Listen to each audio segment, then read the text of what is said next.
They gave me a clicker. This is awesome. All right, my name is Ira. I'm excited to be here. I have two questions for you right out of the gate that I want you to think about as I go through this presentation. First, how many of you have a LinkedIn account? Now, I can't see everybody's hands up, but I bet it's the majority of the room. In fact, those of you watching online, I'll bet you have one too. The second question I want you to think about is how many people use LinkedIn in some form or capacity to make money? It's there to assist you in your revenue. Probably not as many hands up if we're being honest, but a lot of hands if you're being honest. When I joined LinkedIn back in 2009, I had no intention of being a business owner. I had no way of knowing that I was going to be laid off one day. I used LinkedIn like probably the majority of you use it in a way to network and to research, but it wasn't about generating revenue.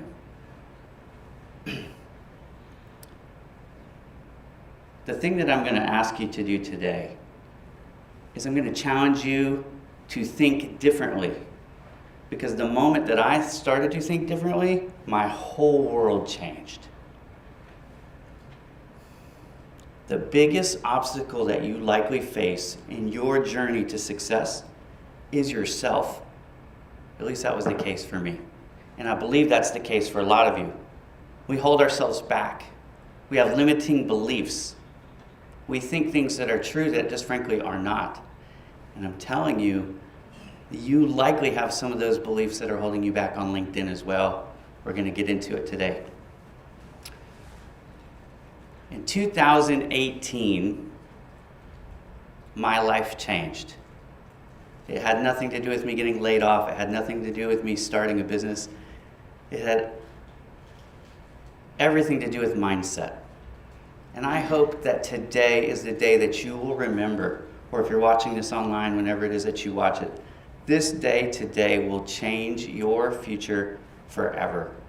My day happened in 2018. In fact, it was May of 2018. What happened?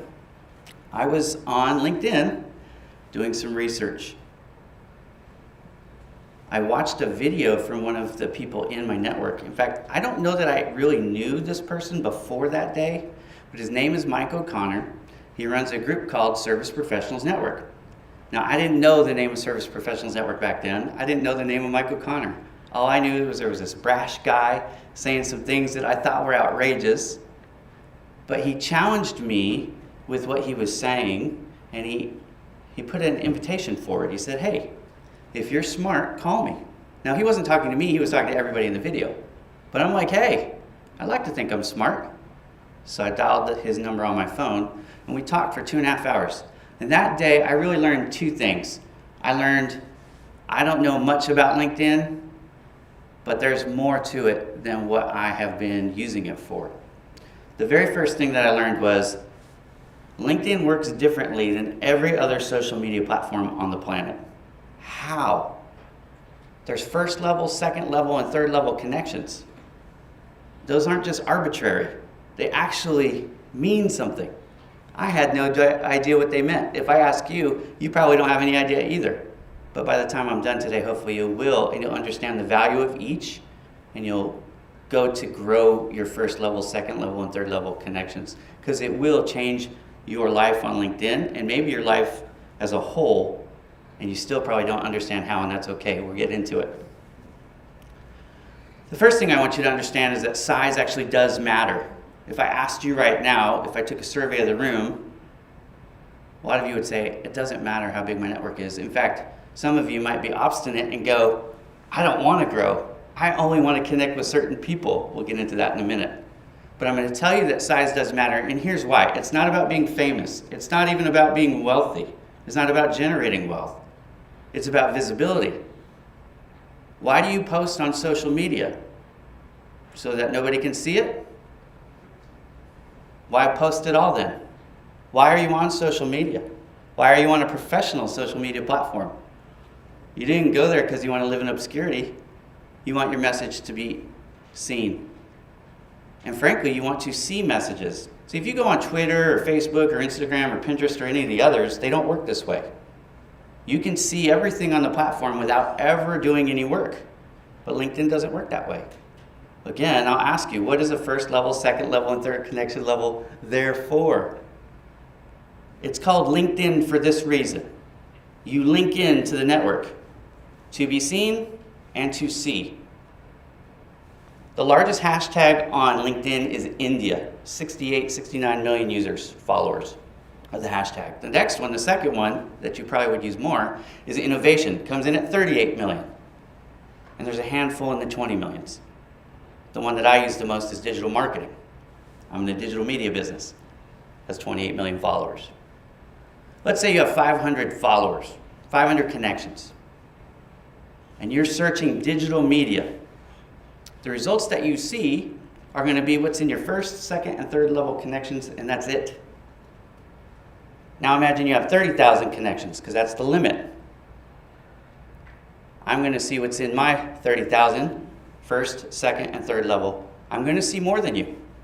And it isn't because I'm better, I'm funnier, I'm smarter, or anything else. It's just because I'm more connected, I'm more linked in than you are.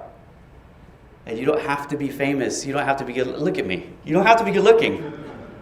Humor helps, right? But I'm not famous, I'm not smart. There's a lot of smart people that are going to be on the stage today. Way smarter than me. There's people that have more money in the bank. There's people that have doctorates. It took me 18 years to graduate college. I'm really that smart. Okay? But you can do it too. So understand that there is a difference between connections and followers, which we'll get to in just a second. But the size makes a huge difference because that's what you're going to see and that's who's going to see you. Okay? So what is the difference between a connection and a follower? This is where the first, second, and third really comes into play. Because a lot of you have defaulted your setting to followers and not connections, and that's a mistake. You're cutting your foot off and you don't even realize it. Okay? First degree connection, Dr. Laura's in the audience. Chuck's in the audience. Chuck Coxhead. Okay? Look, I'm connected to them directly. They're my first level connections. Now let's say that Chuck and Laura are not connected directly, and I don't know that they are. They're second level connections because they're both connected to me. And people that are connected to Laura that aren't connected to me become third level connections to Chuck. You see how that works? Anything that they post can be seen by any in the first, second, and third level. Let's say there's somebody connected to that third level that's not connected to Chuck, Laura, or myself. That would be my fourth. And now I can't see their stuff. Okay? I want to see as much as possible. Why? Because information is power. Maybe there's a lead. Maybe there's a project. Maybe there's somebody that would be interested in my things. They need a new website built. They can't see what I'm doing because we're not linked in. Followers don't give you first, second, and third level power.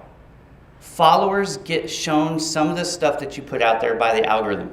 But if you do not connect, they are limited to what the algorithm would show them in the feed.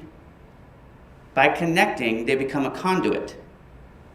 Laura is a conduit for me. Everybody in her network that's a first level is my second. Everybody that's a second to her is my third. That conduit, whether I ever engage with Laura or not, which we do, but if we didn't, she still would hold a huge value to me because she's connecting me to more of the board. There are 30,000 slots in LinkedIn.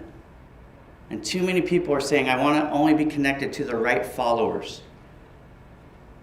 The right followers is the wrong mindset. Remember I said I'm going to challenge you to think differently? And this probably will rub a few of you the wrong way, and that's okay. I want you to really think about this. If you have a limited resource of 30,000, and you're using 1,500 or 2,000 or 20,000, and you're not utilizing 10,000, that's like you're not playing with the full deck. So let's have a little conversation about people who irritate you, or people who might send you something that's inappropriate, or people that want to spam or pitch slap you right out of the gate. You don't have to stay connected with them. See, the 30,000 connections is not a marriage contract. I've been married for 22 years in June. We have 8 kids, as you heard about in the introduction. That's a lifetime commitment to me, okay? I'm not looking to a wife shop. And thank God my wife's not looking to husband shop because she could find someone better. But here's the thing. LinkedIn's not like that. I can connect with you today. I can drop you in 5 minutes. You send me a spam message right out of the gate, and I likely will drop you and replace you with somebody that I think is going to have a little bit more value. But when you have 28,000 open slots, you're very much mismanaging your power. You're shorting yourself from being seen and from seeing what's on the board. Again, it's about visibility here.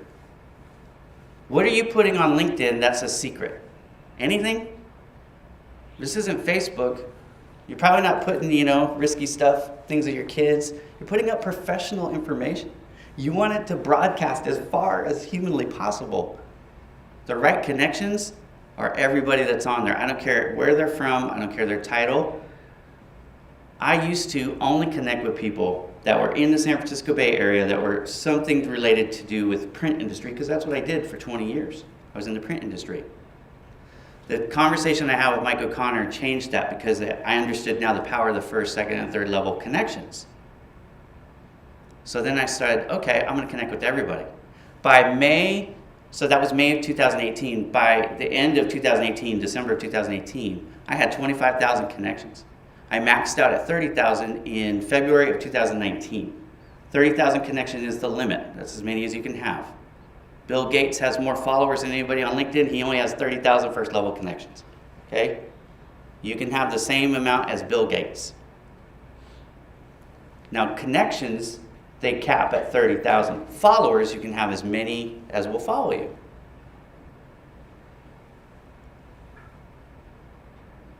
When 2019 came around and I had 30,000 connections, I had posts being seen over a week, 1 million views.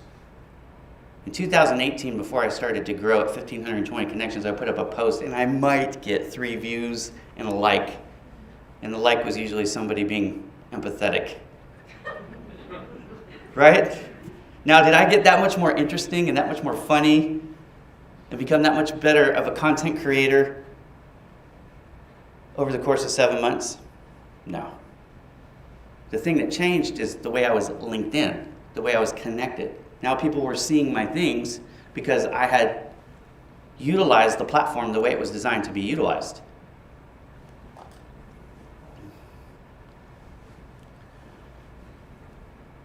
In 2019, I went from 25,000 connections to 30,000, which is the max. I went from 25,000 followers to 100,000 followers. So I had 30,000 connections and 100,000 followers. By June of 2020, I still had the 30,000 connections because that's the cap. But I had grown to 150,000 followers. Again, I'm not funny, I'm not smart, I'm not famous, I'm none of those things. I network. I was laid off. Now, as pretty much the sole provider of my family with these 8 kids, a mortgage that's crazy because I live in the LA area, and I gotta feed these kids, I was scared. Can I be honest? I was super scared. How am I gonna pay the bills? I'm not rich. I had $12,000 in the bank. That would cover my living expenses in California for about 2 months. What was I gonna do? I don't come from, a wealthy family. Because I had built the apparatus that I have. When I make posts, for example, they just changed it. You can see how many views you've had on posts over 7-day period, a month period, a year period. I had 7.5 million views on my posts over the last year. That's a lot. That's a lot. There's companies out there, as it turns out, that want to be seen. They want to increase their visibility.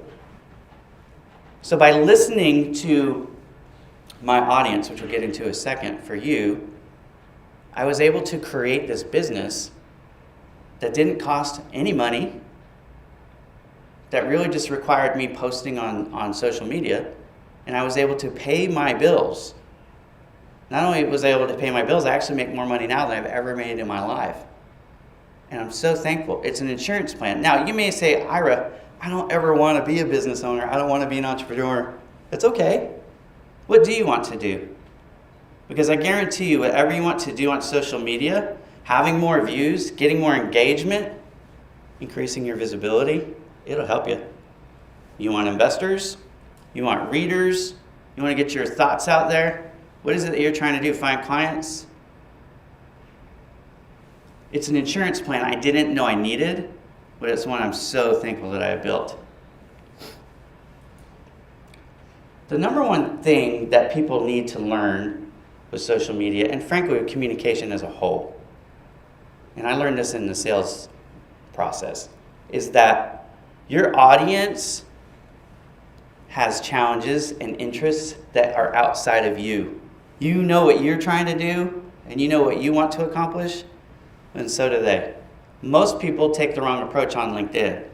They're telling people about what they do and what they need instead of asking questions to find out.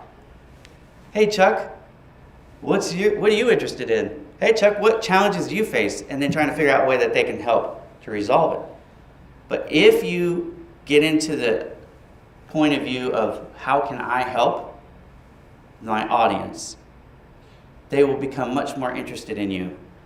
I promise you, it's a very successful mental switch. But you have to go from being self-centered and self-driven to being a service provider in your mind. How can you help your audience? Some strategy tips that will help you build your LinkedIn, and I got 2.5 minutes, so I'm gonna go fast, okay? First of all, no spam. What is spam? Spam is the information that you're interested in that they're not. Why are they not interested in it? Because you haven't given them a reason to care about you yet. You haven't shown them that you are interested in them. You're only interested in yourself. I guarantee you every one of us in our email inbox has 50 unread, unwanted messages from people we've never met, right? They found us on LinkedIn or wherever they found us, and they sent us how they're going to save our company and make us rich. We're not going to read it. We're going to delete it, just like they're going to delete the crap that you send them. But you don't see it as crap because you know how valuable it is. But the problem is you haven't created a relationship yet. You need to get them to know who you are, to like you, and to trust you. You're going to do that not by making a bunch of statements. You're going to ask questions. Okay? The algorithm, every one of you has a different algorithm on LinkedIn. You need to understand what the algorithm, your algorithm, likes and what it doesn't like. And you need to stop doing the things it doesn't like so that you can be seen more. Comment a lot. I'm running out of time, so I have to go fast. But stop making so many statements and posts. Get into people's comments and comment. Tag people that invites them to the party. Use creator mode. That intro feature is important. Company pages, I'm going to skip. I'm going to say this. Social media is social. So treat people like people, not as prospects, and that'll help you win. Thank you so much.